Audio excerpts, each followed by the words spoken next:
Hello बच्चों, कैसे हैं आप सब लोग। स्वागत है आपका हमारी आज की हिंदी की क्लास में। तो आज हम करेंगे हिंदी व्याकरण पाठ्य पुस्तक 5 का अध्याय 10 क्रिया वर्ब। तो आज हम किस बारे में पढ़ेंगे? हम क्रिया के बारे में पढ़ेंगे। पढ़िए और समझिए। जंगल की सभा, एक दिन अचानक शेर दहाड़ा, आज है मुझको एक सुबह बुलानी। एक बात मुझे आज सबको है बतानी, चिड़िया चहकी चींची कर सबको संदेशा दे आई। भौंकता हुआ कुत्ता भागा, खूब दौड़ लगाई, चूहा चुईया लगे उछल कूद मचाने, कोयल लगी सुरीली गाने, हिरन हिरनी संग दौड़ा आगे आगे, मोटा हाथी अपनी सूंड में दबाकर मीठा गन्ना लेकर भागे, बंदर बंदरिया बैठे पेड़ की डाली, मेंढक कछुआ बोले अपनी अपनी बोली। पशु पक्षी सारे जंगल के शेर के चारों ओर बैठे। शेर दहाड़ा और बोला, डरो नहीं, खुशियां आज मनाओ, जन्मदिन है आज मेरा, खूब खाओ और नाचो गाओ। कविता में प्रयोग किए गए रंगीन शब्द किसी न किसी कार्य के होने की जानकारी दे रहे हैं। इन्हें क्रिया कहते हैं। क्रिया का अर्थ ही होता है काम, अर्थात जिन शब्दों के द्वारा किसी काम के करने या होने की जानकारी हो उन्हें क्रिया कहा जाता है। तो बच्चों, अभी हमने एक छोटी सी कविता पढ़ी जिसमें कुछ रंगीन शब्द थे। वे शब्द किसको दर्शा रहे हैं? वे शब्द दर्शा रहे हैं किसी काम को। हम ये कह सकते हैं जिन शब्दों द्वारा हमें किसी काम के होने या करने का पता चलता है उसी को हम क्रिया कहते हैं। कार्य करने वाले को कर्ता कहा जाता है। तो बच्चों, जो कार्य करता है उसे हम क्या कहते हैं? कर्ता। धातु क्रिया के मूल रूप को धातु कहा जाता है, जैसे आ, जा, सो, देख, हंस आदि। तो क्रिया का जो मूल रूप होता है उसे हम धातु कहते हैं, जैसे आ, जा, सो, देख, हंस आदि। लिंग, वचन और कारक में परिवर्तन होने पर क्रिया का रूप परिवर्तित हो जाता है।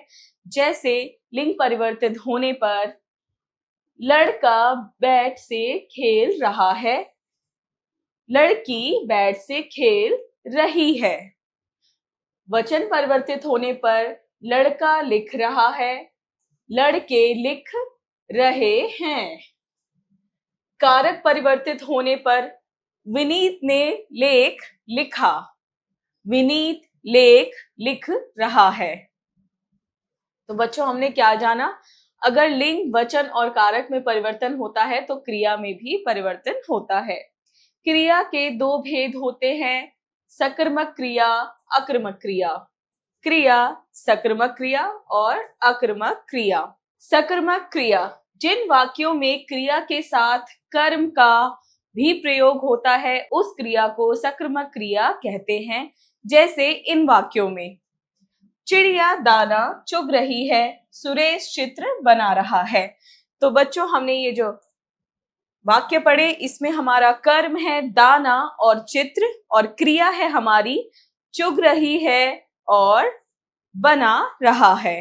तो हमने क्या जाना? जिन वाक्यों में क्रिया के साथ कर्म का भी प्रयोग होता है वही हमारे सकर्मक क्रिया कहलाती है। ऊपर लिखे वाक्यों में क्रिया के साथ कर्म का भी प्रयोग किया गया है, अतः ये सकर्मक क्रिया है। सकर्मक क्रिया की पहचान, सकर्मक क्रिया की पहचान कर्म के माध्यम से होती है। जब हम क्रिया के साथ में क्या अथवा किसे लगाकर प्रश्न करते हैं, सकर्मक क्रिया का निर्माण होता है। जैसे राहुल खाना खाता है, प्रश्न राहुल क्या खाता है, उत्तर खाना।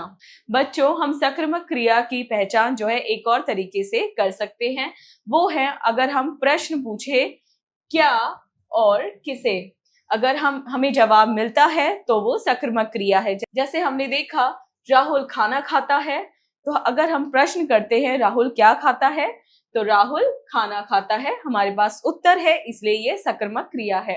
यह सकर्मक क्रिया है। रमेश ने मुझे खाना खिलाया, प्रश्न रमेश ने किसे खाना खिलाया, उत्तर मुझे। तो यहाँ पे भी हमें उत्तर मिल गया किसे का भी, तो इसीलिए ये सकर्मक क्रिया है। अकर्मक क्रिया ऐसे वाक्य जिनमें क्रिया के साथ कर्म का प्रयोग नहीं होता है उस क्रिया को अकर्मक क्रिया कहते हैं। जैसे सुशीला गा रही है, क्या और किसे लगाकर प्रश्न करते हैं, जैसे सुशीला क्या गा रही है। तो बच्चों आक्रामक क्रिया कौन सी होती है? जिसमें हमारा कर्म नहीं होता है, कर्म उसमें प्रयोग ही नहीं होता है, वही हमारी आक्रामक क्रिया होती है। जैसे कि सुशीला गा रही है, लेकिन इसमें कोई भी उत्तर नहीं है। अगर हम पूछे सुशीला क्या गा रही है, तो इसमें कोई उत्तर हमें नहीं मिलेगा, इसीलिए ये आक्रामक क्रिया है। हमारा कर्म कुछ नहीं है, क्रिया है गा रही है, अतः ये आक्रामक क्रिया है। आक्रामक क्रिया की पहचान, किसी वाक्य में आक्रामक क्रिया की पहचान करने के लिए क्या लगाकर प्रश्न करें, यदि उत्तर न मिले तो वह आक्रामक क्रिया है। जैसे बस जा रही है, प्रश्न बस क्या जा रही है, उत्तर कोई उत्तर नहीं, यह आक्रामक क्रिया है। तोते उड़ रहे हैं, प्रश्न तोते क्या उड़ रहे हैं, उत्तर कोई उत्तर नहीं। तो यानी कि जब हमें क्या का कोई भी उत्तर ना मिले वाक्य में, तो वो हमारा आक्रामक क्रिया है। आइए पुनरावृत्ति करें। किसी काम को करना या होना बताने वाले शब्द क्रिया कहलाते हैं। क्रिया के दो भेद होते हैं, सक्रिमक क्रिया, आक्रामक क्रिया। क्रिया के मूल रूप को धातु कहा जाता है। लिंग, वचन और कारक का प्रभाव क्रिया पर पड़ता है। क्रिया के साथ कर्म हो तो सक्रिमक क्रिया, कर्म ना हो तो आक्रामक क्रिया कहलाती है। अभ्यास कार्य, मौखिक कार्य, स्पीकिंग स्किल्स, यानी हमें बोलकर उत्तर देने हैं। दिए गए प्रश्नों के उत्तर बताइए। क, क्रिया से आप क्या समझते हैं? वे शब्द जिससे हमें किसी काम के होने या करने का पता चलता है, उसी को हम क्रिया कहते हैं। ख, क्रिया के भेदों को उदाहरण के साथ समझाइए। क्रिया के दो भेद है, सक्रिमक क्रिया और आक्रामक क्रिया। इनके उदाहरण है, प्रीति सड़क पर चल रही है, ये सक्रिमक क्रिया का उदाहरण है, और प्रीति गा रही है, ये आक्रामक क्रिया का उदाहरण है। ग, क्रिया के मूल रूप को क्या कहते हैं? उदाहरण देकर बताइए। क्रिया के मूल रूप को धातु कहते हैं। क्रिया के मूल रूप को धातु कहते हैं। उदाहरण आ, जा, सो, देख, हंस आदि। लेखन कार्य, राइटिंग स्किल्स, क्या करना है? हमें लिखकर उत्तर देने हैं। प्रश्न 1, दिए गए वाक्यों को सक्रिमक रूप में लिखिए। तो हमें यहाँ आक्रामक वाक्य दे रखे हैं, हमें क्या करना है? हमें इन्हें सक्रिमक रूप में लिखना है। कैसे लिखेंगे? कर्म लगाकर। जैसे क, लड़के चल रहे हैं, तो लड़के सड़क पर चल रहे हैं।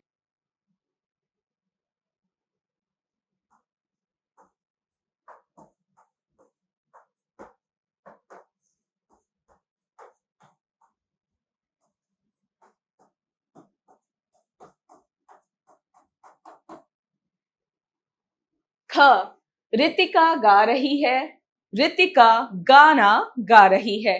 तो आप क्या लिखेंगे?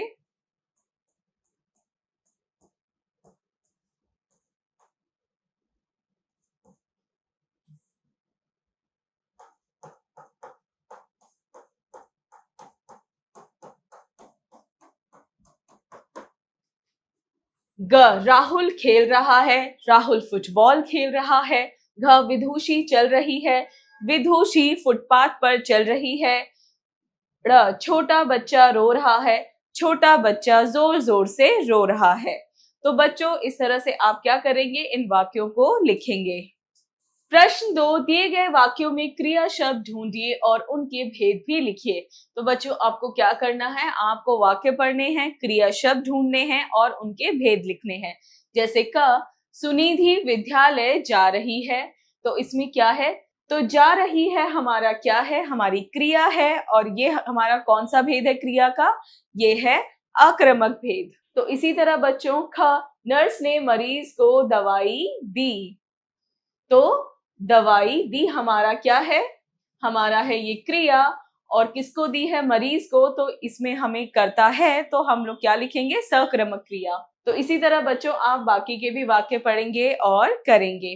प्रश्न 3, दिए गए वाक्यों में सही कथन के सामने सही तथा गलत के सामने गलत लगाइए।